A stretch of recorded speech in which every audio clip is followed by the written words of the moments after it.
Welcome back and prepare to be bedazzled because today I'm going to be shedding light on the top 3 reasons appertaining to why gamers quit playing The Lord of the Rings Online before the Shadow. So, why are gamers deterred to perpetually play The Lord of the Rings Online before the Shadow? Without further ado, without further delay, without further procrastination, allow me to demystify that answer to that inquiry right here, right now.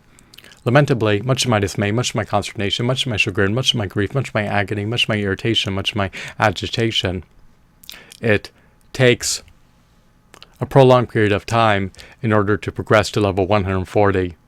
The amount of grinding involved to attain level 140 is a deterrent to play The Lord of the Rings Online before the Shadow. You should be able to buy an area of the Valor to progress to level 140. However, at this juncture, at this confluence of time and space, gamers do not have the autonomy to do so. It can take 100 hours to progress from level 130 to level 140, and that grind disincentivizes people to play the game, especially if they detest and disdain embarking on quests by themselves without the aid of their companions.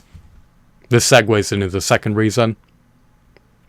So not only does this game have a sizable grind to be able to partake in the metagame content, but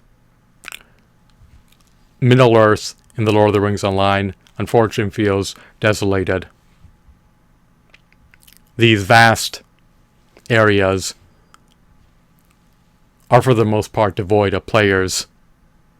You are apt to stumble upon players unless you're inside the confines of an auction house. And even then you stumble upon scam players.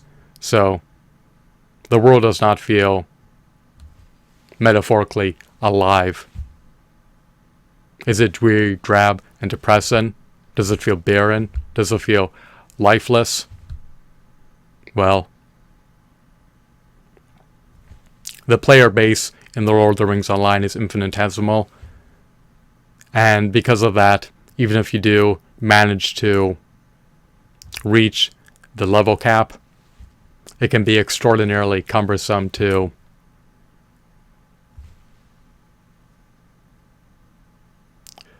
find a full-sized fellowship to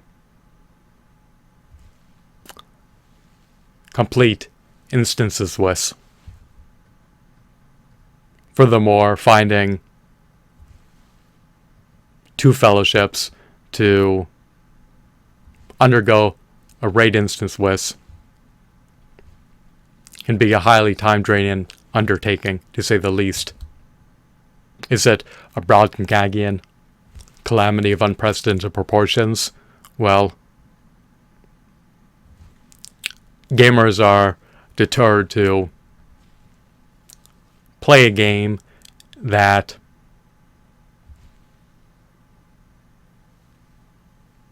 has scam players, especially in contexts in which they need to be able to form fellowships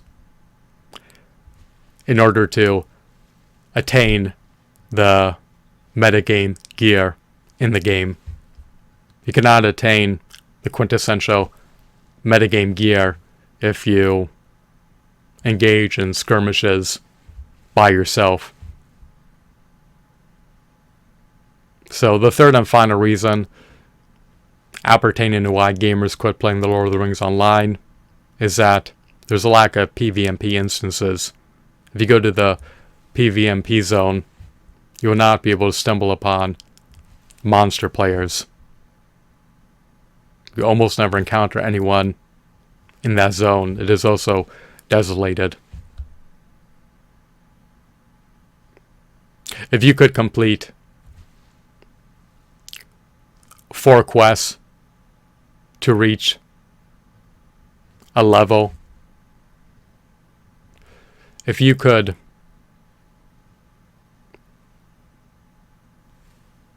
attract players to the game so that it would be a cinch to form a party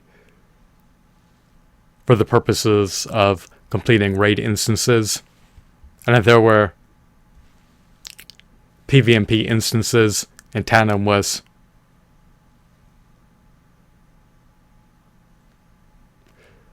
a robust PvMP scene in the Lord of the Rings Online before the Shadow, then people would be all the more enticed, all the more incentivized, and all the more compelled to play the game. So